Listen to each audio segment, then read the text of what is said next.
Welcome to the Michigan Golfer Show.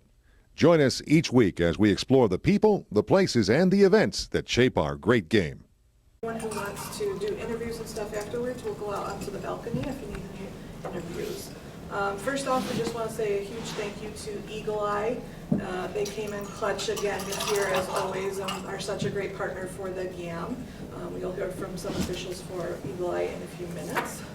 So from the GAM, we actually have our Executive Director, Chris Whitten, is here. Dan Lonjoy is our current president and a GAM volunteer.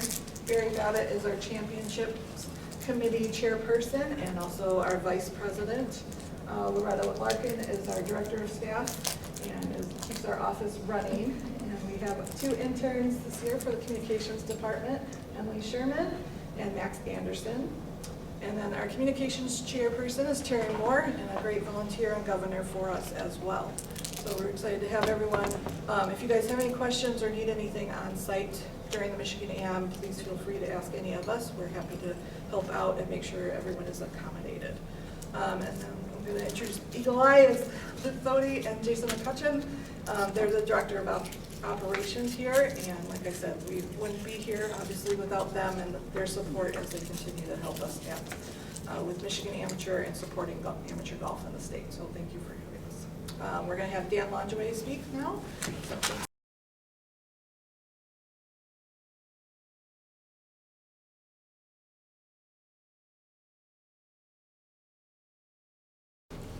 Dan Lonjoy, president of the GAM. I'm thrilled to be here.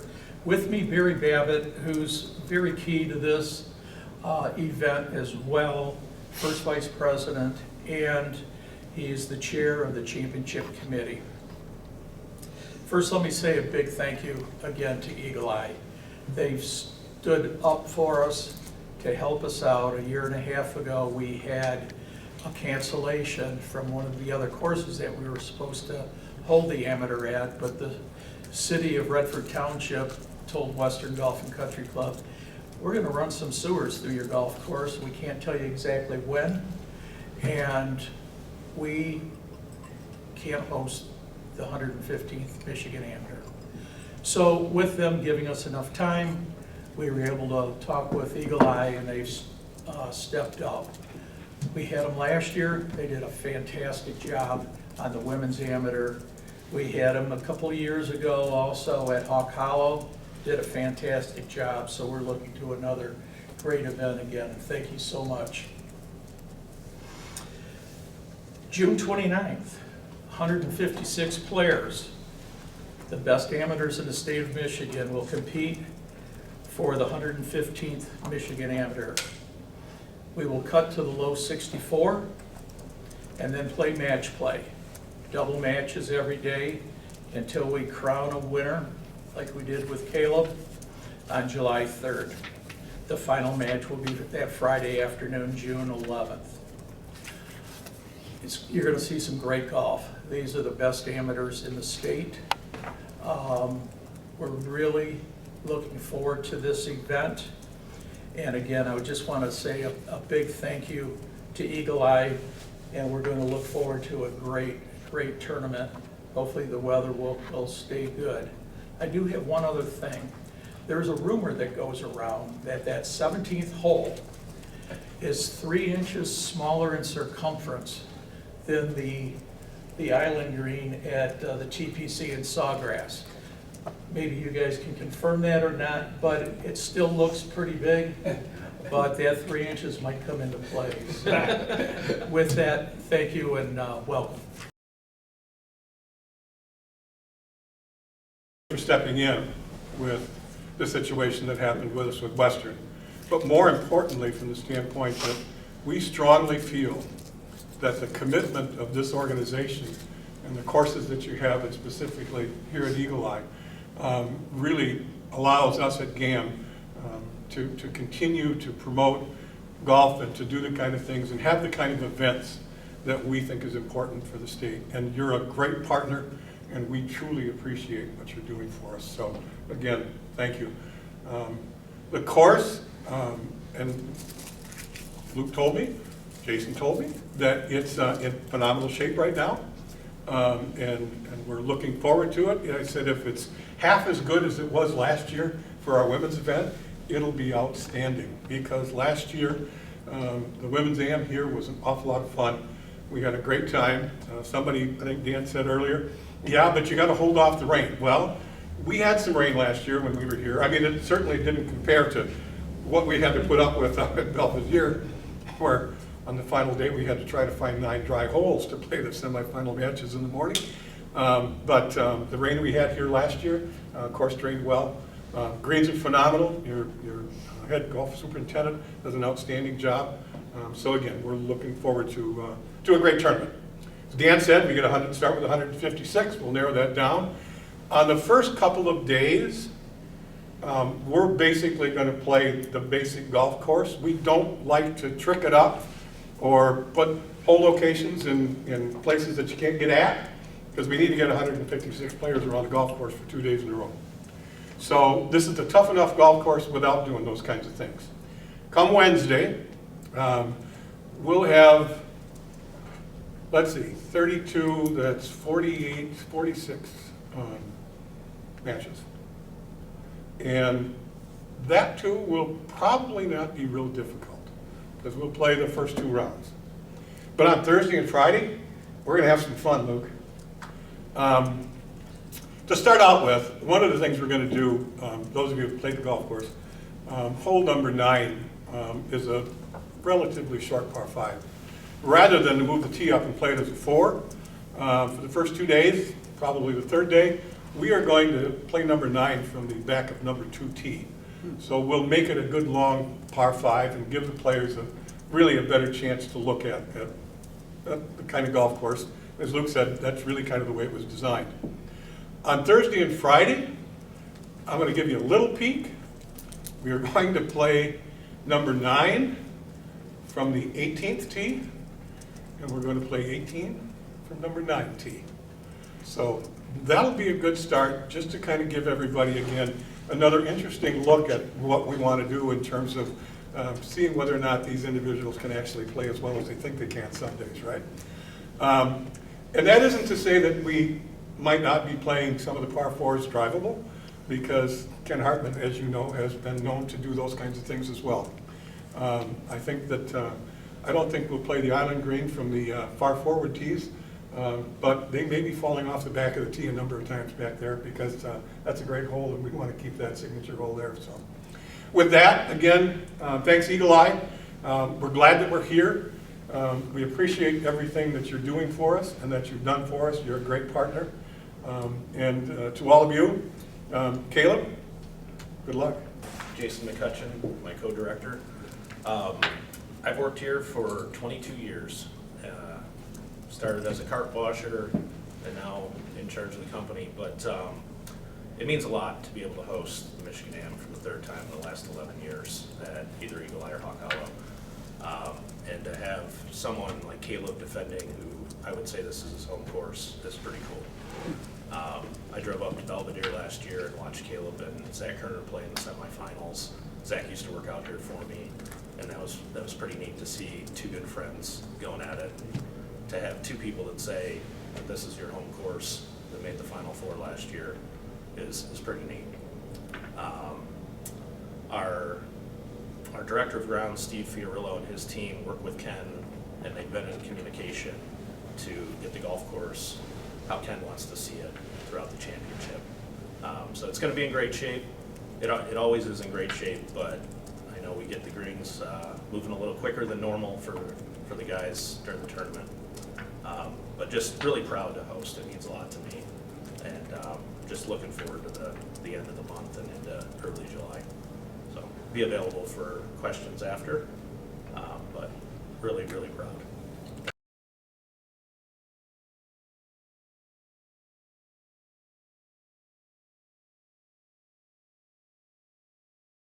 First off, it's been such a great year hosting this trophy. I knew it was a great honor, but I didn't get to experience it until after the winning match at Belvedere. Just the great connections I have with the GAM people, how well you treat us as players, but just people as well. it's really been an honor to win this trophy, but to hold it over the past year, it's been great. So thank you. As Luke said, I'm great to be back and defend, but it's even more of an honor because this is my home course. I play here almost every day. So I'm looking forward to that. And lastly, just thank you. Thank you, Luke, for hosting. Thank you. Thank you, GAM, for having another great event. You guys always treat us so well. You guys are always so kind to us and host the best events of the year. And I'm looking forward to a great week, couple weeks. Thank you.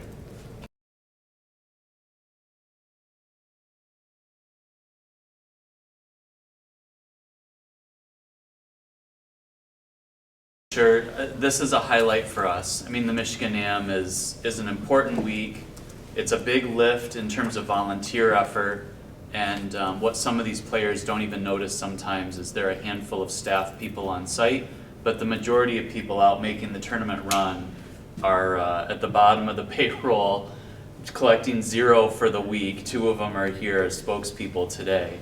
And these guys train all winter to be able to do what they do, whether it's a simple cart path relief situation or the trickiest ruling you can find. And I'm sure there will be some of them out there, but we find a way to get it right as a group. And really, they're the backbone of the association. And so the championships, I think, are the most visible public-facing element of what we do. But really on the back end, the GAM is a membership-driven organization, and it's not a secret anymore that golf since the pandemic has just surged and continued to. We don't see it as an enjoyable blip on the radar. We think this is the new normal for a lot of people, and our membership has grown from in the neighborhood of 62,000 members, now over 107,000 members. And primarily these are people who join and want a handicap index. They want to be able to play with their regular groups at their home clubs in like a fair and equitable way. But we're working to make the membership more and more meaningful to all the people who really don't play tournaments yet, and maybe we can get them interested in doing that. But I think it's just a signal that golf in general is in an incredibly healthy place. For facility operators, obviously we couldn't do it without these guys, but the interest in the playing community to get out and experience new places is at an all-time high. And we don't see this going anywhere anytime soon, which is great for the game. So I'll be interested to talk to all of you a little bit later, but thanks for coming out and supporting this event, and we're looking forward to a Hallmark week for sure. Do you still need volunteers? Do you need that publicized? Sure, yeah. I mean, well, I would leave that to Eagle Eye probably. We're full. From an operations standpoint, we're full. And the volunteers on the GAM side have been training for years on a rules standpoint. So there is like a cooperation there, but it sounds like we're well staffed. Gary Kilday for all the work that he did to help us get the amateur here at Eagle Eye. And also we want to thank our partner, Carl's Golfland, is a proud sponsor of the Michigan Am, so we want to make sure that you guys recognize them. They do such great work for amateur golf as well. So plan is we'll go over and do interviews out on the balcony, and then we'll have lunch around noon, and then we'll go out and play golf if you're able to stay and see this beautiful golf course. So thank you all for being here.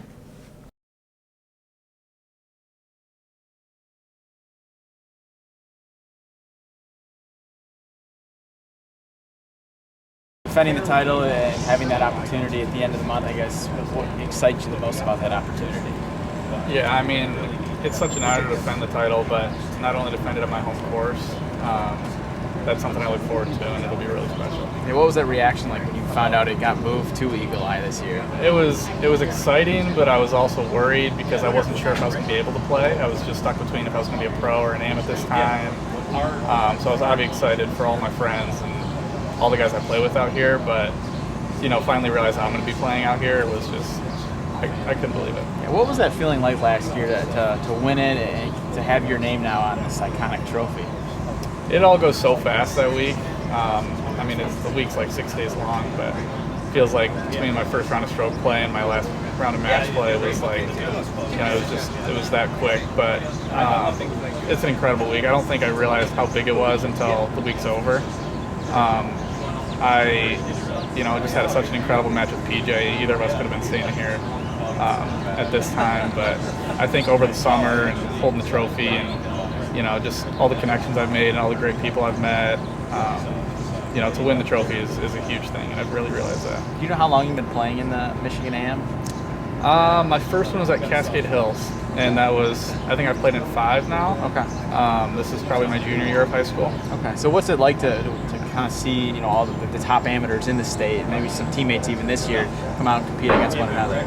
Oh, it's incredible. I mean, it's easy to say it's one of my favorite events of the year. I don't know how some people can miss their state AM, especially how we play with match play, like to run into one of your teammates or your friends. Like I played, with Zach Kerner in the semifinals, and I play with him every day out here. He's one of my best friends, so it just means a lot to have all the great players in Michigan out here. It's a great event. What do you like about this course that makes it either tricky or just maybe something that favors your game?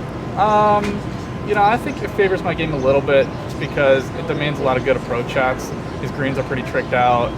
I obviously, I can tell you how evergreen slopes out here because I've played out here a million times, which is a big advantage.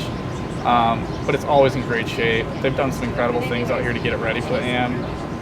Just filling up some bunkers and, keeping the greens in great shape, fairways. It's just a great layout too. No matter what the condition is, it's always going to be a great course. How long have you been coming here, I guess? How long, when you first started playing at Eagle Eye? Yeah, I started working at Hawk Hollow across the street, which is like a company course as well. My junior year of high school. That way I had some playing privileges in the area. And so I could come out here and go play Hawk Hollow. I stopped working here maybe when I transferred from Michigan State because we're members out here now.